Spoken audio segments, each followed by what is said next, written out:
We got to air it out. Let's air it out. So we got to air it out. Let's air it out. So how do you say that? Air it out? Air it out? Air it out.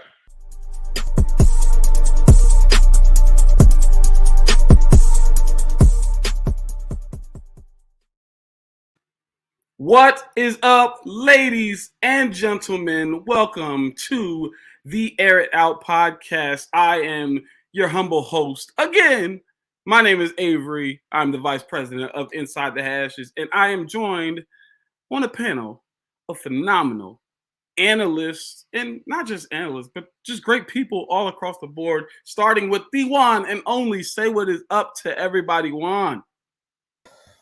What is up, everybody trying to survive these? Hello, Miss Cleveland. Hey, Mama. What's up, everybody trying to survive this freezing Wisconsin temperature right now, guys? Going through a bit of a snowstorm / single-digit temperatures. I don't think we've ever gone through this when I was in New Jersey. Tell me if I'm wrong, guys. Does New Jersey go through this kind of weather? Because I don't think so. We definitely go through that type of weather. Maybe not as extreme, but we get snowstorms. We get single-digit degree weather. It's just not as frequent, and I'm not looking forward to it. Yesterday, there was a little bit of snow flurries out here, but that was it. Nothing too crazy. Coach, tell the people what is up. Say what's up, and big shout out to our CEO, Mr. Jerome Jones. What is up to you, sir? What's going on, Jerome? What's going on, people? It's a weird week, man. It's a weird week. I feel like we did everything right, and it just fingertips. But it's okay. Bounce back week against the Browns, 2-0 sweep. Let's go. Trying to avoid talking about like humiliating weeks this week, man. I mean, like, yeah, at least your kicker knows how to score points. Mine just kept missing them. We're not gonna talk about all that. I'm just gonna let that be where it is and let y'all have what it is. Glad to be in Georgia right now. Forget you, Jerome. Stop gloating. We know the weather down there is much better than it is where we are located. Darius, how are you feeling today? Actually, you know, I'm gonna let you have it. I'm gonna be humble, man. I'm gonna just say this. I said in the beginning of the year, this is the revenge tour. Y'all all laughed at me, and now we're witnessing what happens when you get the quarterback that fits your system. That's what I'm gonna say. I'm not saying Cam was a bad quarterback. When you got a quarterback that fits your system and which you're successful at, this is what happens. So I'm happy to be here, man. Got some great stuff to talk about. Might have a little bit of Ravens slander in there, just to sprinkle. Okay. I mean, you know, a little bit of Raven slander is never bad on this podcast. In my opinion, you know, it's never too bad at all. It's cool. You know, it's cool. Hashtag never forget. Super Bowl.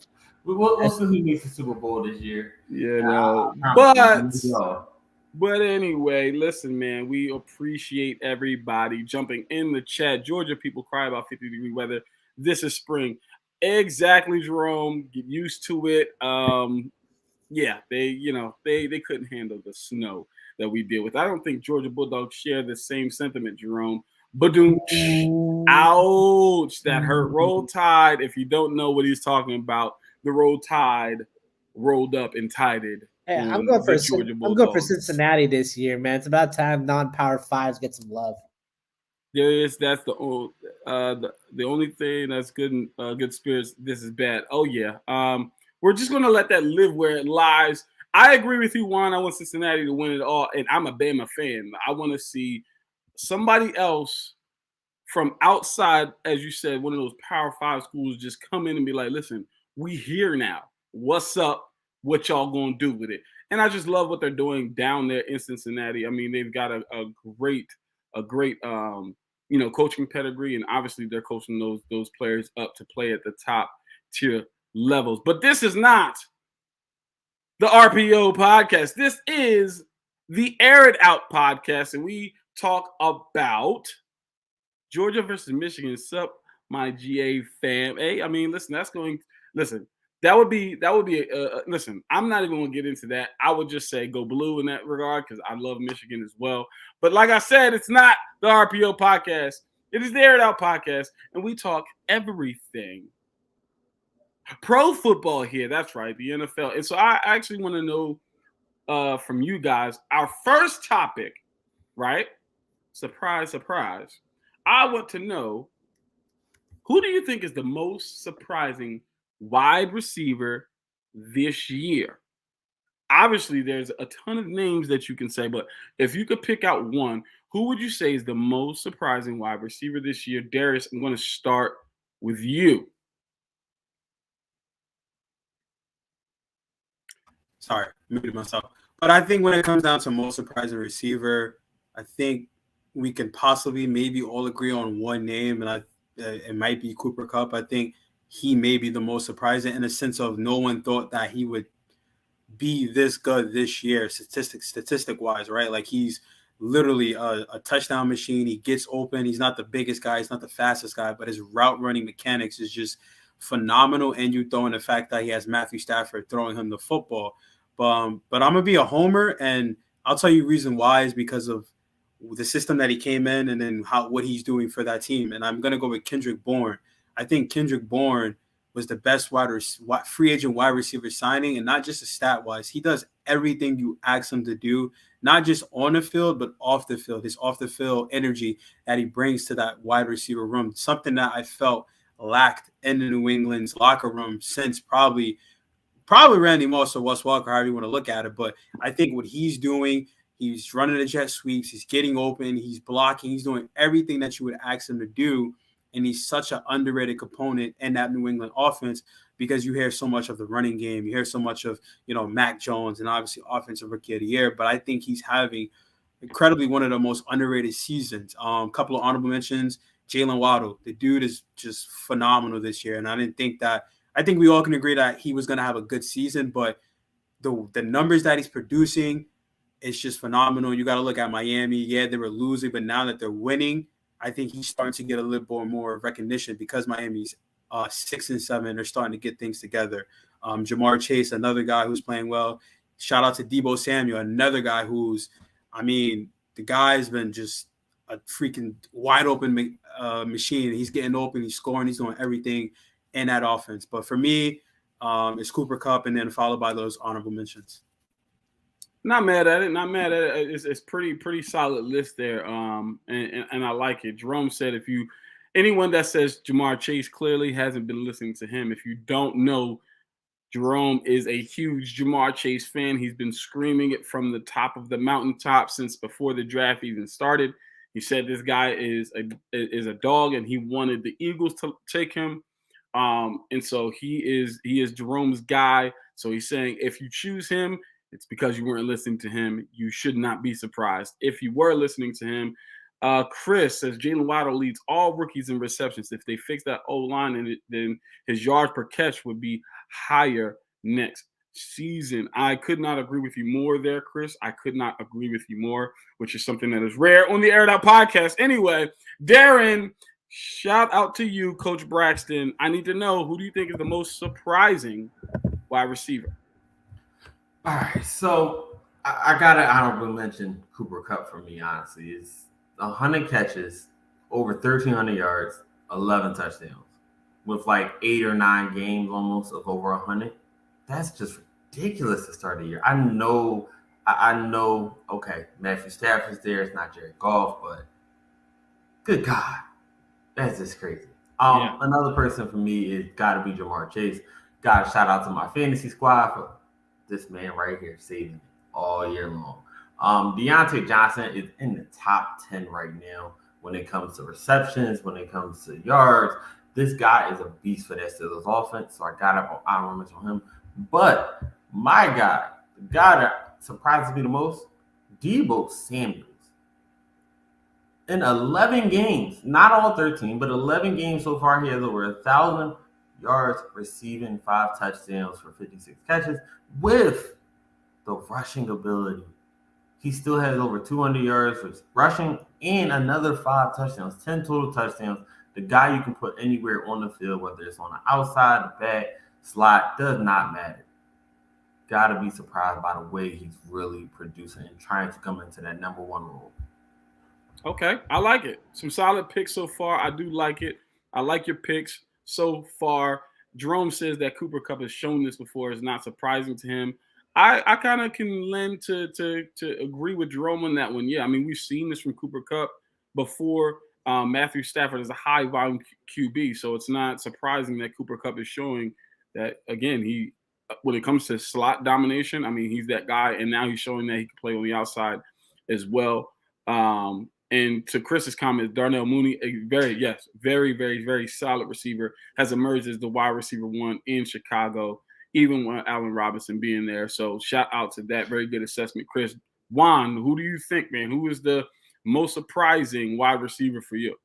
Y'all should let me go first, man, because, like, Chris took my pick. It is Darnell Mooney. Darnell Mooney is the most surprising wide receiver this year. Yeah, I've been hearing all about this Cooper Kupp and Deebo Samuel and Jamar Chase. And, yeah, good surprises and all for where they are. But I think I'm the only one that understood the assignment. I'm talking about, like, wide receivers that really no one really expected to, like, have, like, a good showing and really, like, blow up and have significant contribution to this team this year. And that is definitely the bill when it fits for Darnell Mooney. I mean, the guy literally has over 720 yards receiving so far, 51 catches as a result, and 3 touchdowns.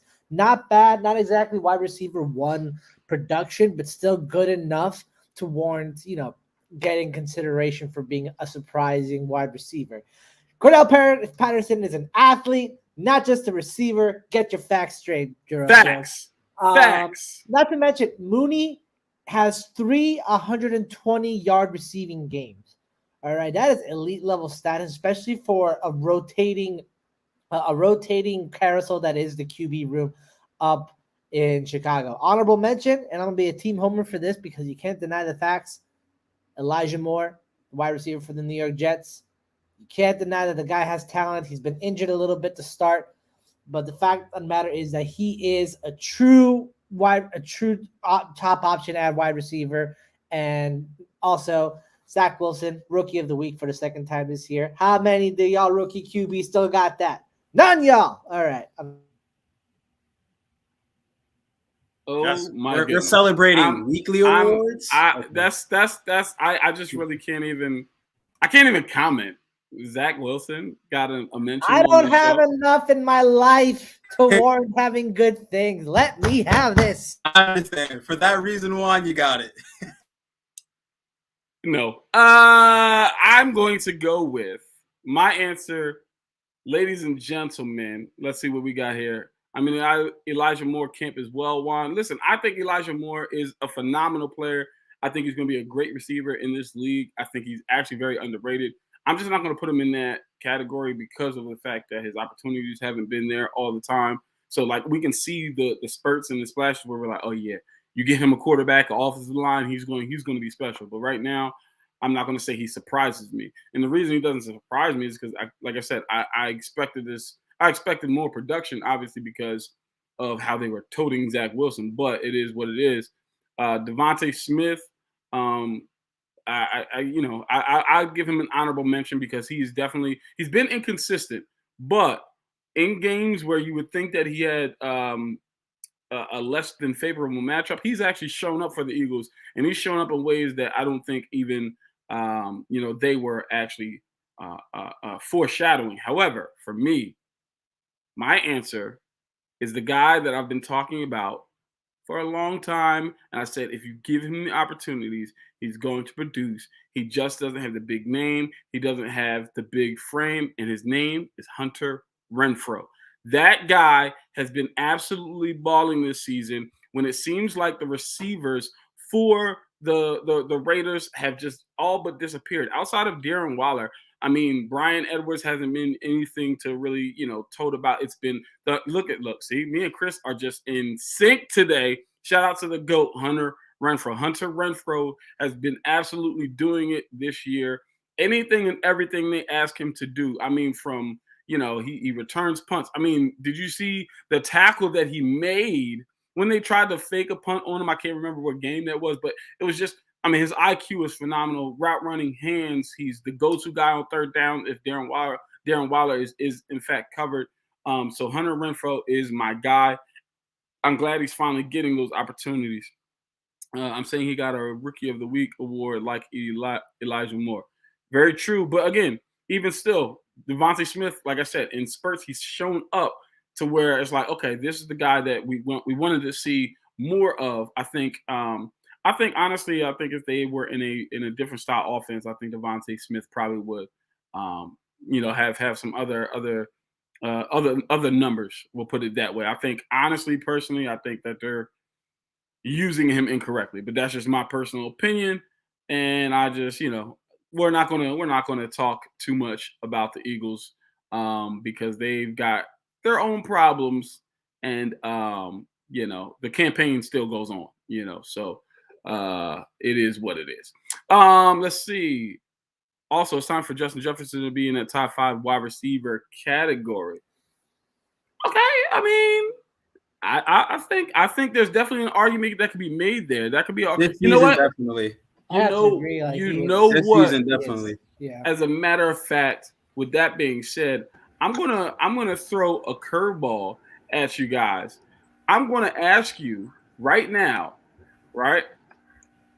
I want to know who is your top 5 wide receivers right now. Who do you have in your top 5? This is a curveball. This is a curveball here. This is not something that we talked about, but I want to know who's in your top 5 wide receivers right now. Okay, and I'm going to start with you, Juan, the one and only. I want to know who's in your top 5 wide receivers right now. For number 5, I'm going to go Cooper Kupp. Just because, I feel like, he's a great wide receiver, but he's also in a great system that benefits his skill set, and he's very multifaceted. Number 4, I'm going to go Justin Jefferson, definitely, just because I feel like he's become the number 1 option, especially with Adam Thielen coming in and out of the lineup in the last couple of weeks. Number 3, this is where it gets really difficult. Gosh. I'm going to give number 2 and number 1 first because I still don't have a number. Yeah, I know it's kind of weird, but I'm still thinking it. Number 2, I'm going to give it to DeAndre Hopkins just because, he's been injured this year, but at the same time, he's still proven to be a top wide receiving option. Devonte Adams, number 1, one of the top route runners in the NFL, and has still proven it to each day. I guess number 3, he hasn't been getting as much production. He hasn't been getting a lot of attention, but I think he's severely underrated and is still a top wide receiver in his game. I'm gonna give it Mike Evans. Mike Evans, dog, man. Don't play my boy out like that. Okay, Mike Evans, I think he has 7 consecutive seasons with 1,000 yards. Come on, man. Don't play my boy out like that. I guess. Okay. All right. Well, all right, Darius. Let me hear your top 5 then. Let me hear who's in your top 5. Hold on. Let's listen to the CEO. The CEO, Jay. Wow, he's got Jay Jetta as number 1. Wow. Cooper Kupp at number 2. Jamar Chase at number 3. Devonte Adams at 4, and then Hopkins at 5 just this year. Wow, I'm not gonna lie, that is shocking. I'm actually very, very shocked about that. I would not have I wouldn't have seen that coming from you, Mr. CEO. Jay Jetta at number 1. Wow, that's pretty wild. All right, but yes. So Darius, give me your top 5 right now. All right, I'm gonna go quick. So number 1, I'm gonna go DeAndre Hopkins. I still think he is he's still the best receiver. Yes, he's missed some time, but when he's on the field, the guy's still a mismatch there. Number 2, I'm gonna do it, man. I think Justin Jefferson. I said it in the chat. Justin Jefferson is just having a phenomenal second year, right? And the question was, our team's going to start to see him as a number 1? Are they going to start to put their number 1 corner on him? He's starting to see a little bit double teams and different things like that. Corners playing physical with him, and he still produced. I think last game he had over 180 yards. And this is not the first time he's done this. So I think he's having a great year. Number 3, I'm going to go Staphon Diggs. Yeah, he didn't have a great game against New England, but he's still having a pretty solid season. I think he's still one of the best. Number 4, I think Devonte Adams takes a little bit of back seat. He's not doing what he did too much last year, but he's still producing. He's still one of the best. And then number 5, Cooper Kupp. This guy's, like I said, you can put him in a slot, you can put him outside, and he's gonna, he's gonna at least give you 50 yards in the touchdown with like 5 or 6 receptions. So you can always count on him for that. Okay. Solid list. I'm not mad at it. I'm not mad at it. That's a good list. I think I can agree with that a little bit more. All right, Coach, talk to me. Who's your top 5? All right, so I've been really thinking about this one because luckily you guys got to go first. All right, I'm gonna start from 5 to down. So at number 5, Justin Jefferson. At number 4, Cooper Kupp. At number 3, I'm not even going to explain why, but I would hope you guys understand this. Chris Godwin. Number 2, Staphon Diggs. And number 1, because for some reason y'all putting slander on my man name. He might not have the same amount of yards, but he still got that same production. So, Devonte Adams. Sorry. That's just what it is. Why everyone hating on these Bucs receivers, man? Honestly. I'm not hating. See, Mike Evans is an honorable mention. Mike Evans is like, no, for sure. I can see that, but Chris Godwin is having the better season. Even with all of the moving around, him not being here for every single game, the guy is still producing at a very high rate. His numbers just alone are even better than majority of the Bucs receivers. If I'm not mistaken, he's leading the team right now. Even over honorable mention, Mike Evans. Wow. He put Chris Godwin in his top 5. And we're talking just this year. We're talking just this year, correct? Wow. I mean, we're just this year. No, I said right now is what I said. I didn't say this year. I said right now. I said right now. Jerome. He came in late. Please tell me these aren't a top 5. Yes, Jacob, I'm sorry. This is a top 5 receiver list. And yes, you are just as shocked as I am with some of these names. Okay, listen, ladies and gentlemen. Number 1, I don't care what you say. I don't care what anybody says. The number 1 receiver in football is Julio. I'm kidding, okay? Relax, everyone. Everybody relax. Everybody relax. His name is DeAndre Hopkins, okay? DeAndre Hopkins is number 1. Jerome's honorable mentions are Debo, A.J. Brown, and Deontay Johnson. Okay, I like that. I like those honorable mentions. Very good. But the number 1 receiver in football right now is DeAndre Hopkins. He is literally a game changer. I love the fact that he does it with any quarterback. I love the fact that he doesn't have the supporting cast that a lot of these guys have on the foot. I mean, does he? Does he? We don't know. Yeah. So listen. All right, but DeAndre Hopkins for me, and like I said, it's because of the fact that he does everything that you want him to do. He blocks, he receives. Like he comes back off an injury with Kyler Murray, and it looks like they don't miss a beat. Right? He's like, yeah, I'm going to go and do what I do: score touchdowns, beat the defender, making a phenomenal catch. So I love it. Number 2 for me, it's my personal opinion, Justin Jefferson. I think Justin Jefferson has definitely gotten enough. I've seen enough from him for me to say, yeah, no, he slid himself up to that number 2 category. And I was concerned. I was like, hey, listen, he's going to get some of these number 1 corners now because he's going to be looked at as the number 1 guy alongside of Adam Thielen. And it did not matter. He's like, every week, I don't care who you throw at me, I'm going to eat. And I love it. I love what Justin Jefferson is doing. I love how they scheme him as well. Right? They scheme him to get him open, but then there's times they leave him on an island just for him to work. So I love that. Number 3, Cooper Kupp. Okay, Cooper Kupp has been phenomenal this year.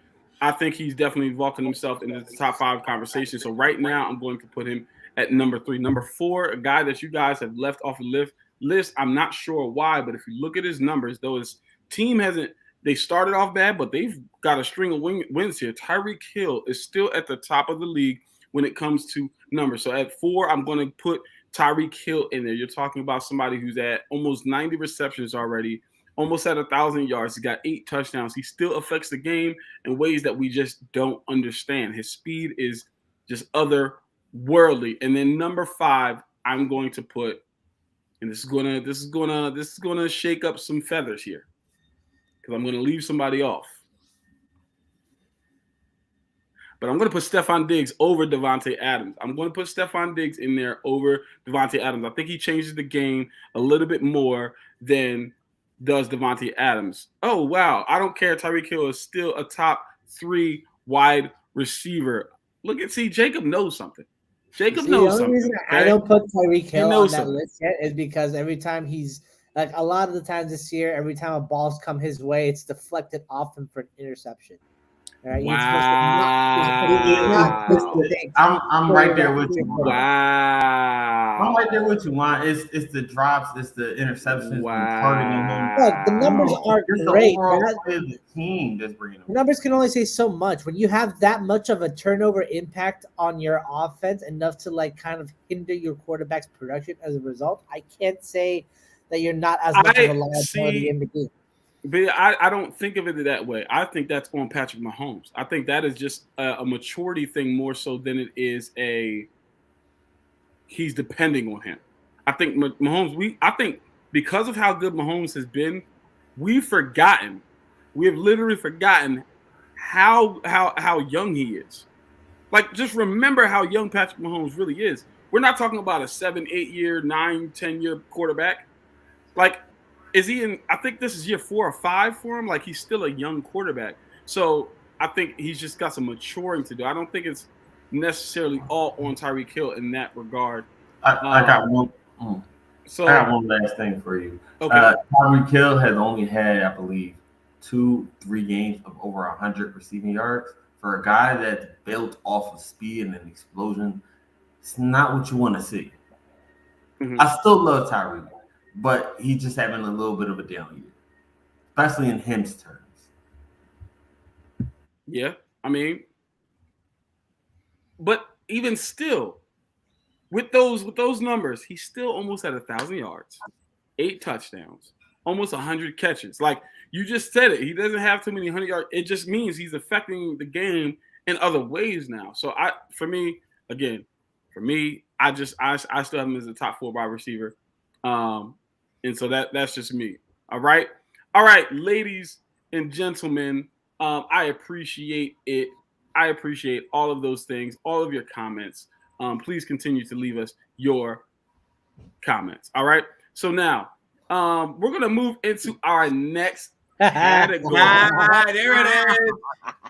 Actually, you know what? Actually, before we go into our next category, I was gonna say, before we go to our next category, let's let Coach go ahead and respond to our viewers. What is going on?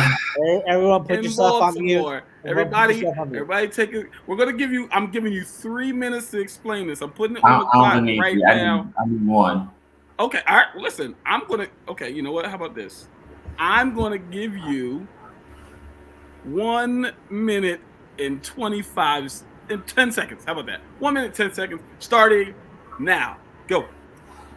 The very, very simple reasoning of what's going on in Baltimore is a slight regression for my man Lamar Jackson.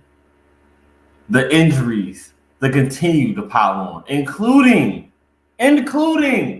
our star corner who has already been having a down year in Marlon Humphrey, who is now out for the season. So we have 2 all-pro corners that are out, along with a starting safety, multiple players in the secondary. We got guys that are not playing right. But hey, we are still 8-4. We are still in the thick of things in the playoffs. So why should I be here? Why should I be mad? Lamar gonna get it together. We got the Browns. We got Baker. Let's go get this win. I'm done. All right.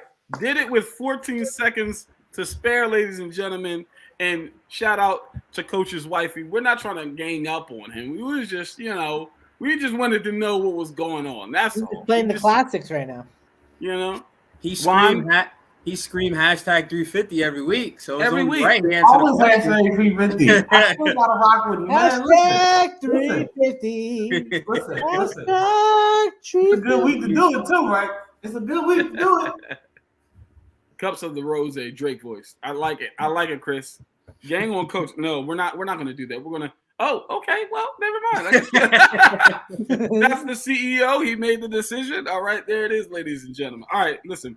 We're gonna go ahead and move into our next topic of the day, and I don't know about you guys, but I'm actually interested to hear what you guys think on this. Like, when I saw this topic come up, I was like, oh, that's a pretty good topic right there, and I'm actually interested to hear what you guys say. All right, so this season we're seeing either quarterbacks regress, quarterbacks get old, quarterbacks look like a shell of themselves, quarterbacks look like, hey, they might have increased their trade value, whatever. So my question to you guys, going into 2022, which team will have a new quarterback, a new signal caller at the helm? Which team will have a new quarterback in 2020? Darren, I'm going to start with you.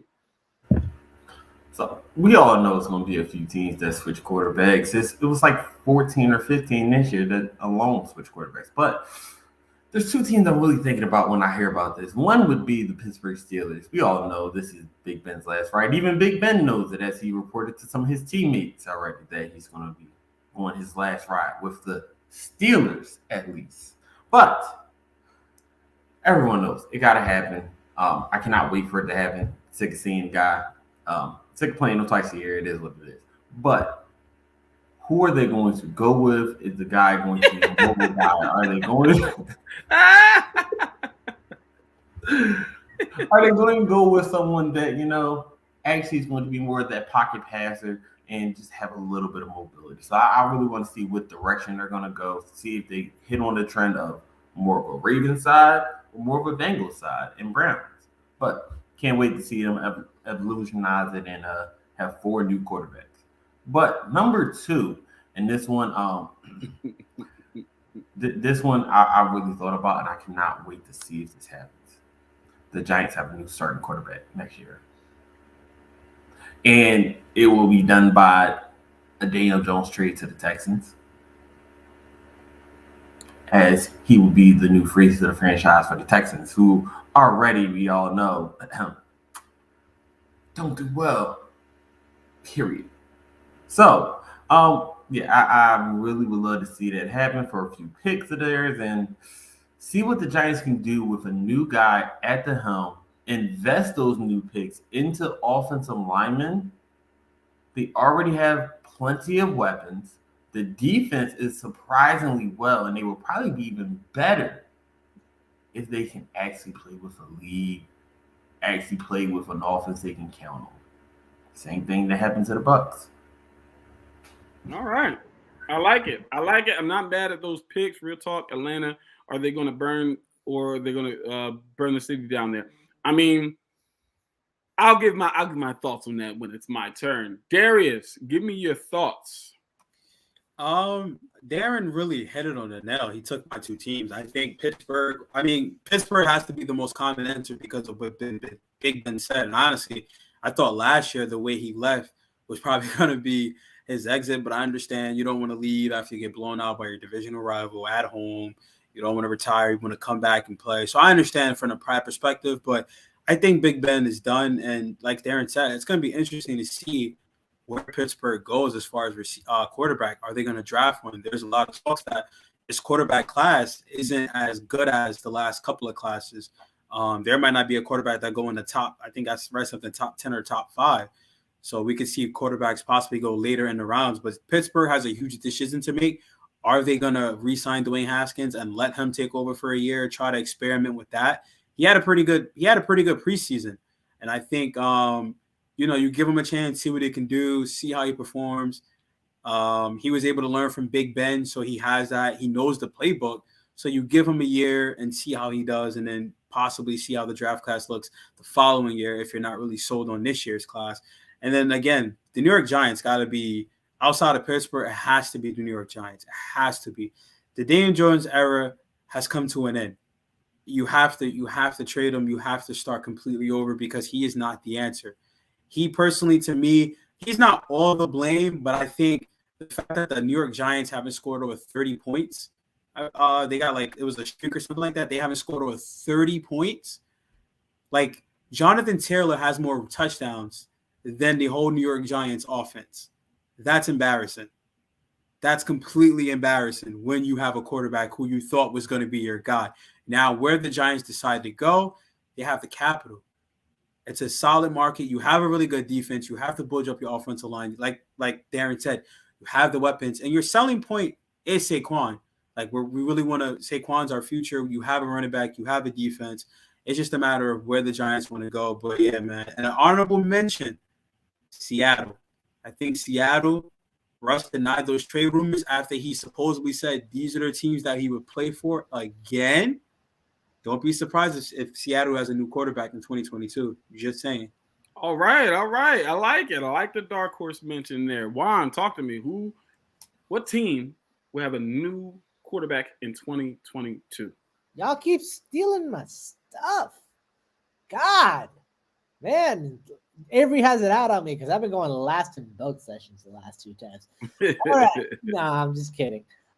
Originally, I wanted to go a little petty and start hitting on the Eagles, but I have too much respect for Chris Thomas and the fact that his run it back show had its 2nd year anniversary this year. So congrats to you, Mr. Chris Thomas. So I'll keep that in respect. But I will say that the Seattle Seahawks are like the top team for me in terms of looking for a new quarterback. Look, rumors or not, Russell Wilson is not happy in Seattle. All right. No matter what he says, it's all PR. The man does not want to be there.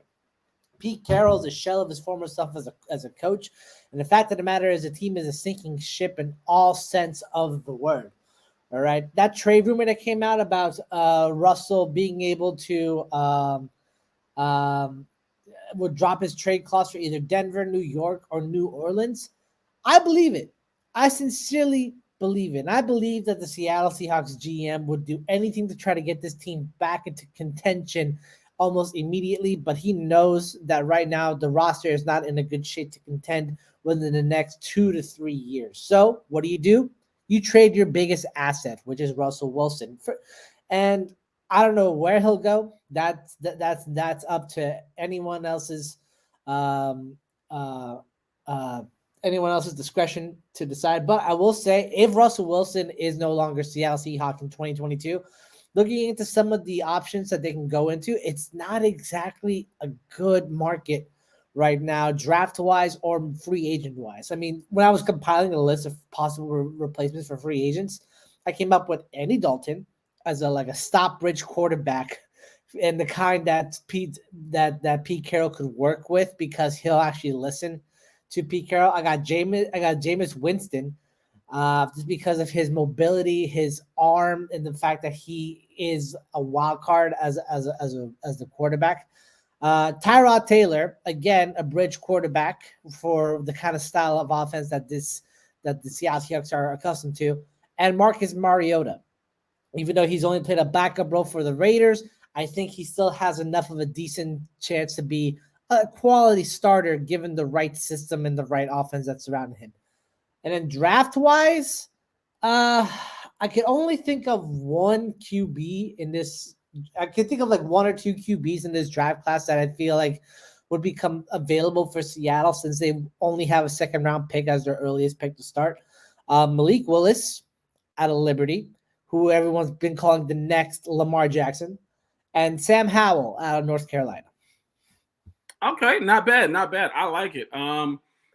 I do like the fact that you brought in some of the players that you could think that would potentially replace Russell Wilson in Seattle. I think that is good, and I think I like some of the guys that you put in. Andy Dalton threw me for a loop, but then you did say he's a guy that would listen to Pete Carroll. That makes sense. Pete Carroll wants to play physical football. He wants to run the football, play solid defense, not turning the ball over. So I like that. That's good. For me, I'll do it this way. I'm going to go with the obvious teams, at least to me. I think these are the obvious teams that are going to have new quarterbacks in 2020. And then I'll give some of those dark horses. Number one, the Pittsburgh Steelers. I think that's an obvious team that's going to have a new quarterback in 2022. I think that's going to be a team that is going to they're not going to rebuild. I think they're in a prime position to not have to rebuild. Their defense is really good. Their offensive line is young enough that they're going to start to gel. You've got your young running back who he'll still be you won't be looking for a contract anytime soon. Deontay Johnson is emerging as a great receiver. You still got Juju as a vet guy.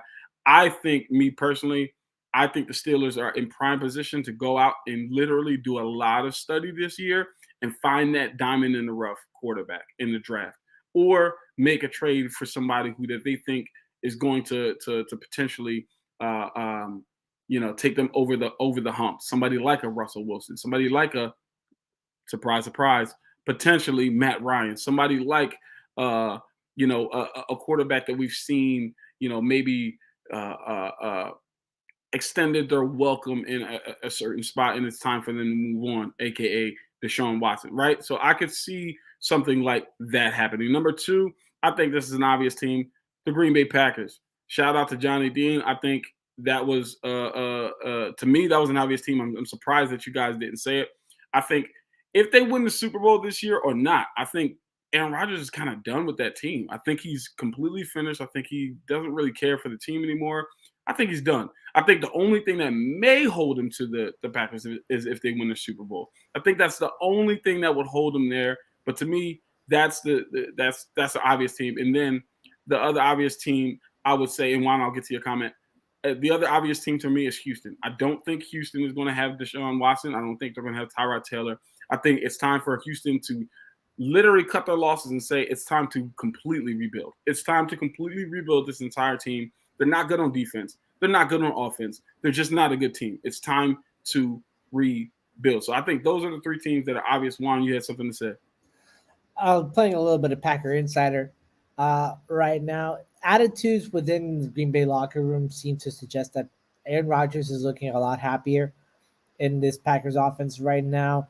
I'm not guaranteeing that he'll stay, but it is a higher than likely chance that he could consider the fact to do so, just because of how well the roster is built. Not to mention, there's no better roster in the NFL right now prepared to make championship runs than the Green Bay Packers are in terms of being a quarterback away. Gotcha. And yeah, Rodgers will be Rodgers with what he do. He made all this noise over the offseason just to come back and stay. So that's all I gotta say. Makes sense, Darren. And if they extend Devonte Adams for at least another 2 to 3 years, that's more for him to stay. I'm muting you on that because I don't think that Devonte Adams makes a difference. I think that it's all about how Aaron Rodgers feels about the team in the front office. I don't think Devonte Adams is the catalyst there. That's just my personal opinion. So now my dark horse teams that I think could potentially, but I'm just not sure. And I'm going to start with one that may be a little bit shocking to you guys. Depending on how this season ends, the Tennessee Titans might be looking for a new quarterback. Here's why. Maybe they feel, what happens if Derrick Henry gets hurt again? Can Ryan Tannehill get us over the hump? Right? It can't all fall on Derrick Henry every single season. At some point, you've got to be able to throw the ball around and beat teams through the air if they're going to stop the run. You've got to be able to be a multi-dimensional team. You can't be one-dimensional. So I wonder if the Tennessee Titans, if they see, hey, maybe we need somebody who can push the ball down the field a little bit more, spread the ball around, be like that wild card kind of QB. So I think the Tennessee Titans could be a team that could be looking for a new quarterback. Another team is a dark horse team, the Carolina Panthers. I think the Carolina Panthers, if they're not sold on Cam Newton and what he can do the remainder of this year, obviously they're not sold on Sam Darnold. They've brought in Cam Newton to essentially replace him at this point. If Cam doesn't fit what they have going on in the future, I'm just not sure if that, if they're going to just stay with him, right? They did just pay Tannehill a lot, which is why I said they're a dark horse team. I'm not sure. Obviously, I think it would happen via trade. I don't think they cut him. I think they would trade with the team so they can, avoid too much of the financial repercussions that come with that. The next team, though, and this is another dark horse team, and I just think it's based on because this team is actually doing good. They're not great, but they're solid, and that's the Denver Broncos. I think the Denver Broncos, if they're not sold on Teddy Bridgewater at this point in his career, he's starting to look like a Tyrod Taylor, that guy who can come in and bridge the gap. He's solid enough to get you to the playoffs. He's solid enough to maybe even win you a playoff game. But do we believe he's the guy that's going to take us over the hump and win us a Super Bowl? I think the reason I think these teams are in question is because these are three teams that, in my opinion, have defenses that are built to win Super Bowls now, or have running games that are built to win Super Bowls now. And we know physicality and defense wins Super Bowls. And then the honorable mention, the Detroit Lions, if they're not sold on Jared Goff. But we're not going to talk about the Lions, even though they just got their first win of the season. They're alive in the playoffs. They ain't eliminated yet. Ayo, chill out. I need you to relax. He said they in the playoffs. They're not eliminated. They're not eliminated. They still have hope. Can we talk about how sick that is? Can we talk about how sick that is that they're not eliminated? But real quick, a little bit of breaking news. Dalvin Cook is going to suit up tonight. He is going to play this evening. Why do I bring this up? Why do I bring this up now? Because you know what time it is. It's time for the aired out game picks, and I don't want to know if that is going to influence your game picks or not. But the aired out game picks, one of my favorite segments here on this show. So we're going to get into it. I'm actually going to go over the scores and the records. Y'all, it's getting tight, man. We only got a couple weeks left of the season, and it's getting really tight. All right. So in last place, but it's so close it doesn't even really feel like last place. Last place is Darius at 108. No, excuse me. Let me go with your week picks this week. So Darius went 9-5. Darren went 8-6. Juan went 7-7. And I went 10-4, bringing the overall records to, again, in last place, Darius at 108, 86, and 1. Again, ladies and gentlemen, this is such a close race. Last place doesn't really feel like last place because right behind him at 111, 83, and 1 is Darren in third place. 111, 83, and 1. And then literally by the skin of his teeth holding on to second place is Juan at 112, 82 and 1 by the skin of his teeth. He's in second place. I've got a decent lead, but listen, with Steelers had the fourth youngest roster in the NFL, put a good game manager on that team like Tannehill. If they don't actually get Rodgers, I like that, Johnny. They will never get Aaron Rodgers. They will never get Aaron Rodgers, but I like the thought behind it because, like I said, that defense is playing good. I don't want to see it happen ever in my life. Me either. I don't got time for that. Me either. But again, like I said, with that defense, Najee Harris is proving like he's a man amongst boys. So yes, and so like I was saying, game picks. I have a pretty decent lead, but with these next couple of weeks, it could dwindle just like that. I'm at 119, 75, and 1. All right, ladies and gentlemen, let's get into the game picks. Give me your game picks, your one explanation, and Juan, so you don't think that I'm hating on you. I'm going to let you go first here, sir. You know it's all love. You are the one and only. All right. Thank you. I really appreciate the sentiment. Honestly, not sarcasm. That's genuine. So for tonight, hashtag unzip the hoodie. Taking the Minnesota Vikings to beat the Pittsburgh Steelers tonight, especially with the announcement of Dalvin Cook coming back into the lineup. Look, I know the Steelers are a nitty-gritty team. This is the kind of game that they win. But I think that this is going to be a bounce-back game for Kirk Cousins and Mike Zimmer. Just because, I feel bad for the Vikings. I'm just going to take them there at this point. Then Baltimore at Cleveland, obviously taking the Ravens. Jacksonville at Tennessee. You got to go with the Titans despite them being so injury-riddled because I don't believe in Urban Meyer. Never have, never will. Las Vegas at Kansas City. So the same guy that broke Brady to the Bucs came out with it right. But the Bucs had an opening for a quarterback spot, and they were more Super Bowl ready than the Steelers will ever be. So Let's see. Whoa. Las Vegas. I don't know about that. Kansas City. But okay. I'm here for it, Juan. I'm here for it. I'll take the Chiefs over the Raiders, just because the defense has just been surging. New Orleans at the Jets. You let me down last week, but I'm still coming back for the well. I'm gonna take the Jets over the Saints and this one, just because Taysom Hill with that mangled finger will not be able to get any offense going whatsoever. Dallas at Washington. I'm going to take.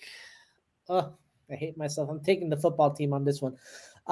Carolina hosting Atlanta. Don't let me down. I'm taking Atlanta.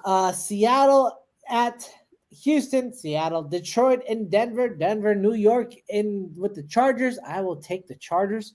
San Francisco at Cincinnati.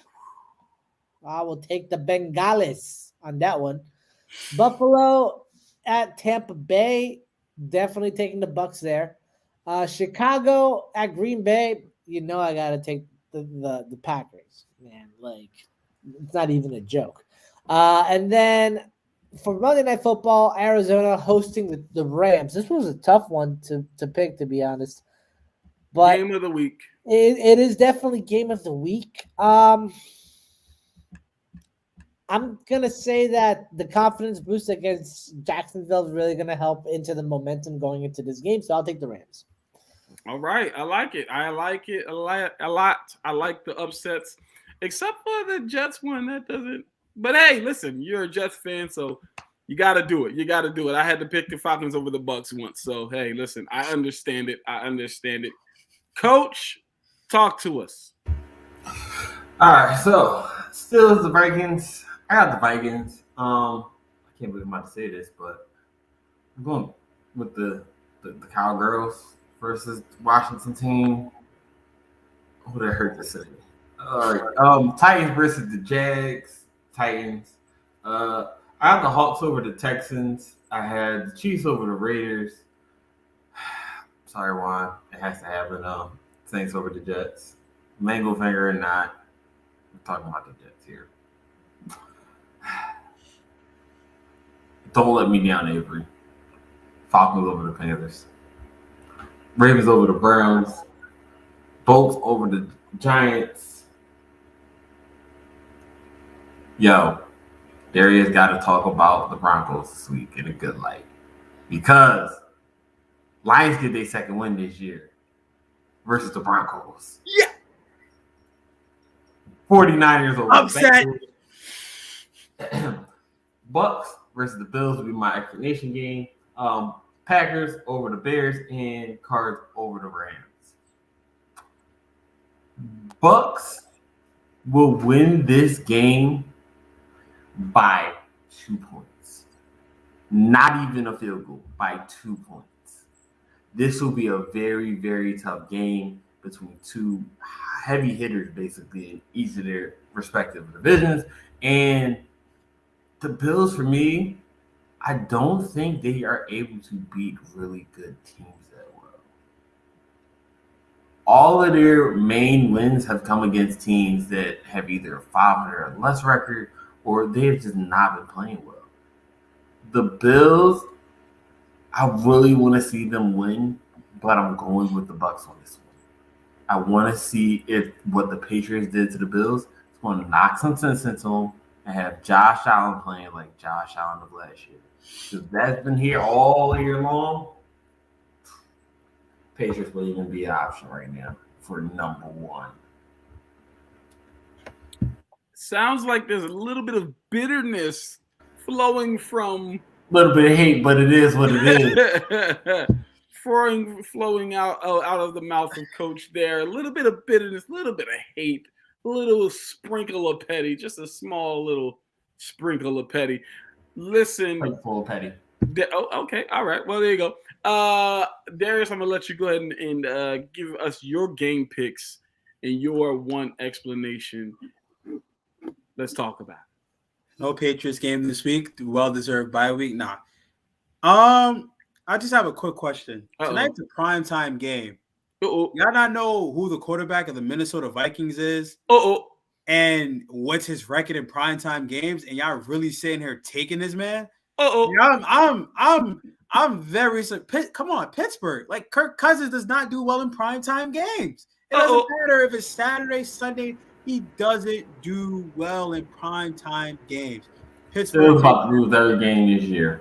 Ravens, Browns. I think this is going to be a really good. I want to take the Ravens. I really want to take the Ravens, but they let me down last week. Nick Chubb. I mean, it's no Marlon Humphrey. Like, come on, man. Like, Baker has that is a recipe for Baker to just sling the ball and just throw for over 300 yards. I'm going to take the Browns. I like the Browns this week. They're home. No Marlon Humphrey. Nick Chubb, if he's able to really run the ball, like if he's effective running the ball, you got Kareem Hunt back. Come on, man. I'm sorry, Darren. I think it's going to be a close game, but I just got the Browns. I think they get one out. Jaguars, Titans coming back from a bye week, so I think the Titans are going to win. The Raiders and the Chiefs defense is playing extremely well, and I think that's what's going to carry them because Patrick Mahomes isn't playing that well this season, but that defense is like they're really stepping up for him. So I think the Chiefs come out with the win. Jets, Saints for the third. This is like a trend. I've been going with the Jets with an upset. They're finally going to do it. I'm taking the Jets, man. I'm taking the Jets. I think they're going to beat the Saints. I got love for the Jets. I think they're going to win. Cowboys, Washington. Divisional games are always tricky. Washington is playing really good at the moment. They're playing really good football. That defense is playing well. They're playing for Chase Young, who's out for the season. They're home. I'm gonna do it. I'm taking Washington. I like what they're doing so far, man. Falcons, Panthers, Avery. Come on, man. Y'all gotta get it done. I'm taking the Falcons all day. Seahawks, Texans. I'm taking the Seahawks. Lions, Broncos. Yo, the Lions are winning it. They got their first win last season. They're hyped. They're gonna win it. I think the Lions continue the upset, and the fact that the Lions know that they still have a chance to make the playoffs. That mentality is like, all right, I'm going to go in every game with that chance. I'm taking the Lions, and it's going to be, again, a game-winning drive. It's going to be a field goal to end the game and crush those Denver Broncos' hearts. Giants, Chargers. Come on, Chargers. 49ers, Bengals. I think the 49ers getting a win last week. No, I'm not. I'm not. I think the 49ers getting a win last week was really, really key to get some momentum. So I think the 49ers going to Cincinnati, and they didn't win last week. I'm sorry. I had 49ers win. I'm just taking the 49ers. Bills, Buccaneers, the Bucks. Come on. Tom Brady against the Buffalo Bills at home. Come on. Against that, again, and then the Buccaneers defense. Bears, Packers. Aaron Rodgers owns the Chicago Bears ever since he came in the league. This shouldn't even be a game pick. And then Rams, Cardinals. Rams, Cardinals. This is one of my quick explanation game. Divisional game. Kyler Murray back. Deandre Hopkins back. Odell finally getting his footing. He's starting to get a feel of the offense. I just like what the Cardinals are doing, man. Like, I really like what the Cardinals are doing on all three sides of the ball. It's not just offense. Like, that defense is playing really well. And they lost J.J. Watt, and you thought they would lose a step. Nah, they're still playing well. I got the Cardinals, and I think it's going to be a high-scoring game. I can see like a 33-30 Cardinals win on a Kyler Murray game-winning touchdown to Christian Kirk. Game-winning touchdown from Kyler Murray. Okay. Somebody's bigging up their fantasy prospects, I guess. Yeah. Gotta scout them for next year. I'm not mad at it. I like it. Some upsets in there. Pretty consistent, though, throughout. So it's not bad. All right, I'm going to start with the Steelers and the Vikings. Listen, guys, I'm sorry. What do you get? Fire graphics, first of all. That's dope. Super lit. I'm sorry, but I'm going to have to agree with Darius. Are you guys, like, do we have to drug test? It's Kirk Cousins in prime time. Like, it's Kirk Cousins in prime time. As good as the Vikings are playing, I love the fact that Dalvin Cook is coming back. But at the same time, you're talking about, somebody who's coming back with a shoulder injury who has to lower his shoulder all the time. How durable is he going to be? Listen, I'm going to go with the Steelers tonight. Ravens versus the Browns. I'm going to agree with Johnny here. The Ravens are hurt. Y'all are beat up, man.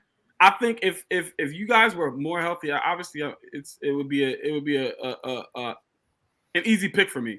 But I think also coupled with that, Baker's due for one of those Baker games. So I'm going to go with the Browns over the Ravens.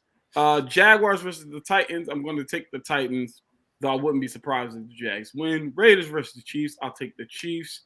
That's going to be a tough game. Saints versus the Jets.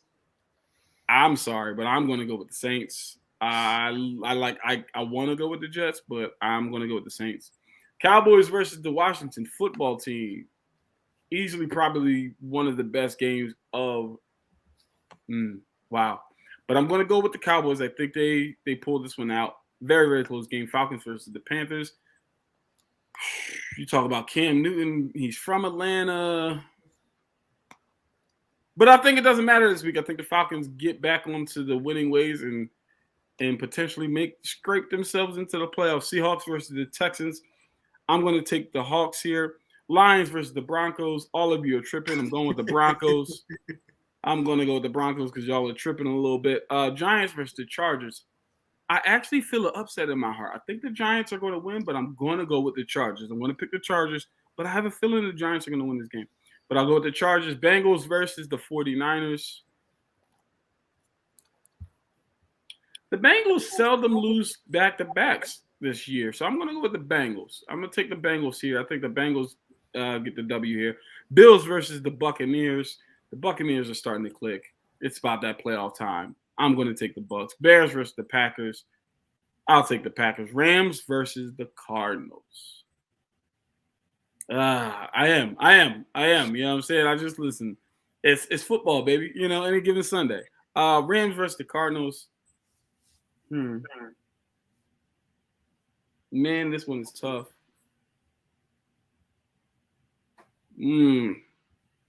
But I think my gut feels like the Rams are about to get on their run, right? They're about to make this run that we've all been expecting. They're about to get on this hot win streak, go into the playoffs with some extreme momentum. Everything is going to start to gel. Odell is going to get back into the offensive ways. Cooper Kupp is going to continue to do what he's doing. Matthew Stafford is going to stop turning the ball over. All of those different things. But the Cardinals, they were like, yeah, we don't got DeAndre Hopkins or Kyler Murray. We still going to win football games. And that to me was the most shocking thing. I'm going to go against my gut here, and I'm going to pick with the Cardinals. I'm going to take the Cardinals in this game to get the W over the Rams. And that actually hurt coming out of my mouth. But, ladies and gentlemen, it's time for our favorite segment, Hot Take Thursday. Now, we heard a couple hot takes already. We heard a couple of them things, and we're going to make these really quick because we're over our time, ladies and gentlemen. We seem to be doing that frequently. But now we're going to go over and do our hot takes. I'm going to start with Coach. All right, cool. So my first hot take will be that everyone on the Ravens IR will come back and say, "Oh, it was a prank. We're back. We're all healthy." Yeah. No. Seriously though, my hot take for this week, it's actually not too bad. I already stated that the Lions will beat the Broncos. But I didn't mention is how badly the Lions will beat the Broncos. Listen up, people. Riding high off of the wave of their one win, and Dan Campbell being such a good coach as he is, who's had his team in almost every single game. This is the game where it all clicks. This is the game where it all looks great for them. Offense, defense, special teams. They are going to win this game by 21 points. Oh my God! 21 people. Oh wow! 21 points. Wow. Okay. All right. I'm Darius. Darius, your turn. That's a tough act to follow. Yeah, I don't know what to say. I mean, if you don't have one, you ain't got. I have Detroit winning, but by 21, I mean that's ridiculous. No, my hot take. I don't really think it's a hot take. Josh Allen struggles. He throws for 4 interceptions, and he has less than 200 yards. And this is going to be the start of Buffalo's demise. They're not going to win another game this season. Buffalo struggles. Josh Allen throws 4 interceptions. He's did not reach 200 yards this week. Wow. And they don't win. You talk about me? And you look at their schedule.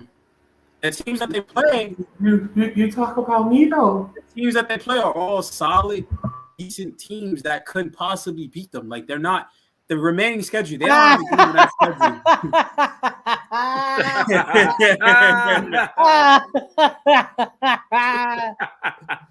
Oh, That's hilarious, John. Johnny, tweet that. I will is funny. retweet it and share it and spread it That around the is world. funny. That's so good. That's Wow. funny. Wow. But All right, man. Juan. Been going back and forth on this and finally got it. I think that against the Buffalo Bills, Mike Evans and Chris Godwin will both go over 120 yards receiving. Mike Evans with 2 touchdowns, Chris Godwin with 1. Wow. A double hundo. A double hundo on him. A double Okay. 120. This is true. This is true. I like it. I like it. Y'all getting spicy out here. My hot take real quick. Rams don't score more than 10 points against the Cardinals. I think the Cardinals get up on them and show. I think they get up on them and show like we're the team in the NFC. Like we are that team. That's it. There's no more debate. The Cardinals are the number 1 seed, and they are going to remain the number 1 seed. I think this is the game that they prove it to everybody. They don't allow the Rams to score more than 10 points. It's a big bang blowout. Tickets for the Rams Cardinals game is as low as $51. How do you not hit $100 minimum for a prime time NFC West rivalry? Like that's just astounding. Doesn't make any sense. But listen, ladies and gentlemen, what does make sense is that this is the Aired Out Podcast, and we killed this show. I don't care what anybody says. Great show. Awesome job, you guys. Listen to the Aired Out Podcast. You can find us on all your social media platforms, and don't forget to follow us. That's Instagram at Inside the Hashes. That is Twitter at Inside Hashes. That is Facebook at Inside the Hashes Football Talk. Please follow us on all of those social media platforms. And don't forget to check out the website, www.insidethehashes.com. Player interviews, podcasts, more podcasts, gaming, fantasy football, which, by the way, ladies and gentlemen, if you didn't know, I have officially been eliminated. We're not going to talk about that, though, on this podcast. Listen, what I just say? I just said we're not going to talk about it, okay? All right, I got kicked out, but it is what it is, ladies and gents, and you can find all of that on the website. And don't forget to follow us on YouTube, hit that subscribe button, and hit the notification button so you know when we are live, and leave us your comments because, you know, we like to interact with you guys. Thank you all for being in the chat. Thank you for everybody who left a comment. Thank you for everybody who just tuned in. We appreciate it. For Darren Braxton, for Darius Riddick, and for the one and only Juan Guarin TV. I'm not even going to give the full name. I'm going to give the @name at Juan Guarin TV. That's a professional right there. My name is Avery Collins. This has been the Aired Out Podcast. We are over and out. Listen, Matt Ryan, if you could please.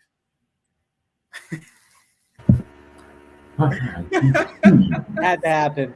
It had to happen. Oh man. Are we still live? I don't know what happened there. I was trying to talk about Matt Ryan, tell him to stop batting the ball, but then they were like, maybe Cut the feed. Cut the feed. Maybe it's not the time. Cut Maybe the it's, feed. listen, maybe it's Someone not the cut time. the dang feed. I'm just saying, Matt Ryan.